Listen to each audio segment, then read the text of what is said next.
అందరికీ నమస్కారం. ఈరోజు అంటే మొన్న నామినేషన్ రోజు పిఠాపురంలో చాలా మంది ఇండిపెండెంట్లు క్యాండిడేట్స్ వేశారు. అందులో గీత అనే ఒక ఆవిడ వేసింది. ఆవిడని బెదిరిస్తూ కడప నుంచి ఒక లెక్చరర్ అంటే ఎవడో ఆవిడ బెదిరిస్తూ ఇండైరెక్ట్ గా బెదిరిస్తూ ఒక కాల్ చేశాడు. ఒకసారి అది మీరు వినండి, వినిన తర్వాత మాట్లాడుకుందాం. హలో, చెప్పండి. గీతా భవాని గారా? మేము కడప నుంచి ప్రొఫెసర్ మాట్లాడుతున్నా, రాజగోపాల్ రెడ్డి. చెప్పండి సార్. మీరు నిన్న నామినేషన్ వేసినారు మీరే కదా?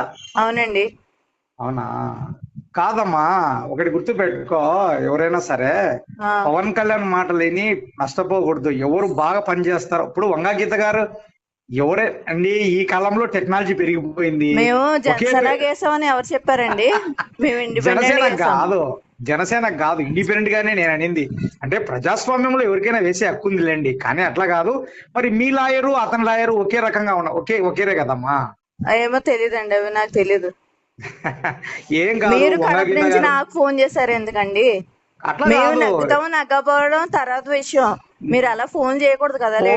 అంటే నేను బెదిరించడం కాదు, నేను ఒక లెక్చరర్. నేను ఏమంటున్నానంటే కాల్స్ వస్తున్నాయి. కాదమ్మా, నేను అనేది ఏంటంటే, నేను అమ్మ అంటున్నా చూడు. నేను అనేది ఏంటంటే, ఇప్పుడు నేను అనేది ప్రజాస్వామ్యంలో ఎవరైనా పోటీ చేయొచ్చు, ఇది మన డెమోక్రటిక్ కంట్రీ ఇది. కానీ నేను అనేది అంటే ఇంటెన్షనల్ గా పోటీ చేయకూడదు అంటున్నా. ఇంటెన్షనల్ అంటే ఏమని, కోపము, వాళ్ళ మీద పగ, అట్ట కాదు. మేము అలాగే సార్, మేము అలాగైతే వేయలేదు. కాదమ్మా, మీ నోటరీ అతని నోటరీ ఒకటే ఉంటే అది ఇంటెన్షనల్ కాదమ్మా. మీ దగ్గరకు వచ్చినాయండి ఆ నోటరీలు అయ్యి? మా దగ్గర ఉన్నాయి. మేమేమనుకుంటున్నాం, మాది ఐటీ వింగ్ అమ్మా. మాది ఒక సెల్. మాది ఐటీ వింగ్ అంటే ఒక పార్టీలో ఐటీ వింగ్ అంటే ఒక మంచి మేధావులం ఉంటారు దీంట్లో. అది మేము ఎట్లా తెలుసుకున్నాము అంటే, మీ అప్పడబిట్టు నాది ఇప్పుడు పంపిమంటారా? మీ అప్పడబిట్టు ఎట్లయినా చూడండి. మేడం గారు, గొల్లప్రోలు, ఉప్పాడ, ఇది కొత్తపల్లె చూడండి. కాపులు వేయకపోయినా పర్వాలా, ఎస్సీలు ఉన్నారు అక్కడ, తర్వాత బీదా బెతకవాళ్ళు ఉన్నారు. ఖచ్చితంగా వంగ గీత గారిని గెలిపించుకుంటారు. చూడండి, నార్మల్ గా కాదులేమ్మా, మీరు నార్మల్ గా కాదు చెప్పింటే ఇంటెన్షన్. చూశారు కదా ఈ లెక్చరర్ కడప నుంచి ఎలా బెదిరించాడు. మొన్న నేను చెప్పాను కదా, కడప నుంచి కొంతమంది గూండాలు వచ్చారు చేస్తున్నారని. ఇది వన్ ఆఫ్ ద ప్రూఫ్.